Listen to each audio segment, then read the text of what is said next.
কুত্তাকে কতটা ভালোবাসো? কুত্তা যেমন ভালোবাসে, কুত্তা যেমন ভালোবাসে মরা গরুর হাড্ডি রে, তেমন ভালোবাসি লেলা রে।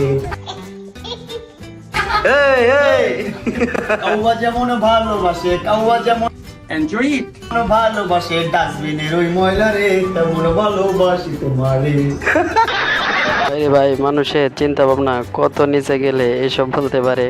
হাই গাইস, আপনাদের সামনে আবার একটি মজার ভিডিও নিয়ে চলে আসলাম, এবং যারা এখন পর্যন্ত চ্যানেলটি সাবস্ক্রাইব করা নাই অবশ্যই সাবস্ক্রাইব করে বেল বাটনটি অল করে দিও। কেমনে থাকবো আমি জানি এগুলো এডিটিং করা যায় ভাই। আমার বিয়ে করাটা কতটা জরুরি। সাধারণভাবে চলি। তবে যদি আশেপাশে মেয়ে নিয়ে ঘোরাঘুরি করো তাহলে তো বিয়ে করাটা তোমার জন্য অনেক আগের থেকেই ফরজ হয়ে রয়েছে। অ্যাকচুয়ালি কিছুক্ষণ আগে রাজি ছিলাম না, কিন্তু বাস্তবে দেখার পর মানে সাকিব খান যে এত সুন্দর, রহা নেই যাতা। মানে সিরিয়াসলি না দেখলে বুঝতাম না। এটা দেখার পর ক্রাশ খেয়ে গিয়েছি। আমি যা বলছি সত্যি কথা বলছি। এখন আমরা রাজি। সাকিব খান 2টা কেন 10টা বিয়ে করলো, আমরা রাজি। আমরাও যদি হচ্ছে এটা সুযোগ পেয়ে অবশ্য করব। সাকিব খানটা দেখে ক্রাশ খাইও না, কারণ উনি লোকটা যে সুবিধার না এটা তো কিছুদিন পর পর বুঝতেই পারতেছ। আমরা দুজন একসাথে বিয়ে করব। দুজন কি একসঙ্গে থাকতে পারবেন? কষ্ট হবে না? তাড়া পিয়েছি হ্যাঁ না? এইবার আর মিছা কথা কইতাম না, এইবার শিউর এটা বউ, কিন্তু আমার না, খবর নিলাম আরেকজনের। ऐसे में बड़ा सख्त लौंडा। পরে পরিচয় থেকে প্রেম, কিছুদিন পর দুজন ঢাকায় দেখা করেন। এরপর সম্পর্ক আরো গাঢ় হয়েছে। একাধিকবার দুজনের দেখা হয়েছে, বিভিন্ন জায়গায় জড়িয়েছেন শারীরিক সম্পর্কে। সবশেষ গত 6 মে দেখা করে শারীরিক সম্পর্কে জড়ানোর পর কেসটা তুমি ধরেই ফেলেছো। প্রেমিকাকে রেল স্টেশনে রেখে পালিয়ে যায় প্রেমিক। হলো এখন সমাজের বাস্তবতা, প্রেম শুধু উপরে ভিতর থেকে নাই। এখন আর আগের মতো প্রেমিক প্রেমিকাও নাই। সংখ্যা কমে যাওয়ায় বিপাকে পড়েছে ইউরোপের দেশ আর্মেনিয়া। নারীদের আটকে রাখতে পারছে না দেশটি। বিয়ের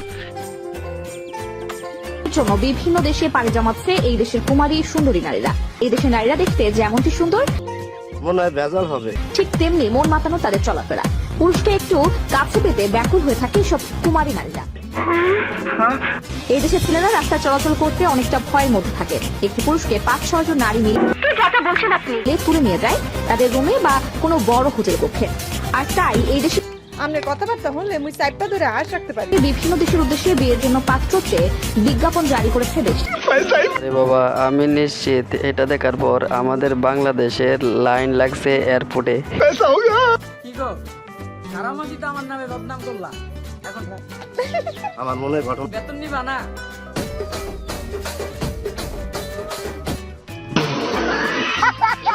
পজিশনে খেলি।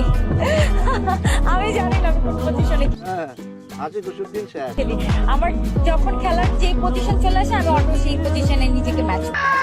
কেউ আবার অন্য কিছু মনে করো না, কারণ উনি ক্রিকেট খেলার কথা বলছে। তুমি টেনশন নিও না, কালকে তোমার বিয়ে দেখে কি হইছে, আমি আইসা তোমার দৌড়াইয়া নিয়ে ফালাইয়া যাবো। ওই মিয়া ফাইজলামি করেন। এখন নাকের পানি আর চোখের পানি। গাজীপুরের রিসোর্টে কেউ না। ভালো লাগবে না না বলে তো আজকে ওইখানে খেলা হবে।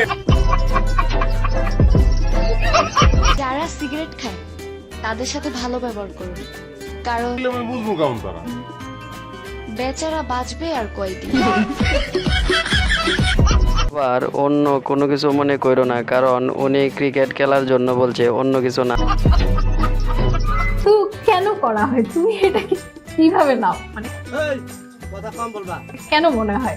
এটা কেমন কোয়েশ্চেন, এখানে কি আমাকে রোস্ট করার জন্য আনা হয়েছে? আসসালামু আলাইকুম। কথা বেশি বলে থাপড়ায় দাঁত ফেলা হবে। সালামি দেন। সময় দেখতাম ঈদের মধ্যে ছোটরা সালামি নাই, এখন দেখি বড়রাও নেই, তাও এই জায়গায়। এই পেলে কে বলা কিউট হওয়ার একটা লিমিট থাকে, শালা আমি লিমিটটাই ক্রস করে আলাইছি।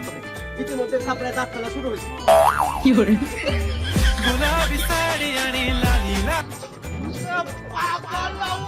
2 বছর ধরে ফেল করছি, কিন্তু কিভাবে এবার পাস করলাম আমি নিজে জানি না। 10 বছরের চাকরি নেই না। আপনি তো প্রতিরাই পূর্ণ করেন। আমি পাস করে ফেল করছি, একবারও পাস করতে পারি না। আমি তো পাস করলাম।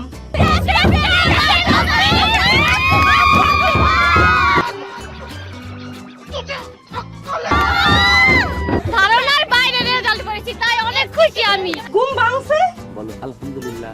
আমার অনুভূতি খুবই ভালো, অনেক ভাই এটা দেখার পর আমি যে কি বলবো কিছুই বুঝতে পারতেছি না। আপনারা কিছু বললে কমেন্টে জানায়েন প্লিজ। আসসালামু আলাইকুম বলেন খানদু। মোরে চিন্তা তো मैं क्या करूं फिर जॉब छोड़ दूं ইউটিউবার। আমি প্রথম।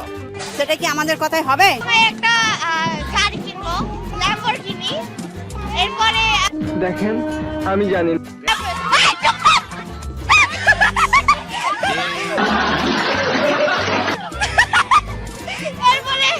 এবারে যাই নাকি। যে শিশুগুলো চিন্তা ভাবনা এখন থেকে এরকম, তারা বড় হলে কেমন হবে চিন্তা করেন।